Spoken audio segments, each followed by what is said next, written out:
Good evening. আর তার সাথে সবাইকে জানাই মহাশিবরাত্রির অনেক অনেক শুভেচ্ছা। এই যে অফিস থেকে এসে ফ্রেশ হয়ে শাড়ি পরে রেডি হয়ে গিয়েছি মন্দিরে যাওয়ার জন্য। আর এই যে দুজন মিলে বেরিয়েও পড়লাম মন্দিরে যাব বলে।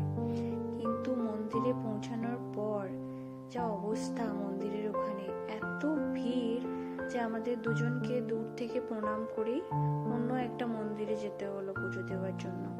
পুজো কমপ্লিট হয়ে যাওয়ার পরে আমরা একটা ফেমাস রেস্টুরেন্টে চলে এলাম রাত্রে ডিনারটা করব বলে। এই যে পৌঁছেও গেছি, এরপরেই দেখে নিচ্ছিলাম কি কি অর্ডার করা যায়। এই যে অর্ডার করছি, অর্ডার হয়ে যাওয়ার পরেই দুজন মিলে ডিনারটা খুব এনজয় করলাম। আর এরপরেই আমার হাজব্যান্ডের একটা ফেভারিট জিনিস দুজন মিলে খেলাম। বাইরে এলে ওনাকে এটা খেতেই হবে। আর এই যে খুব এনজয় করে খাচ্ছেন উনি। আর এরপরে দুজন মিলে বেরিয়ে পড়লাম বাড়ি ফেরার উদ্দেশ্যে।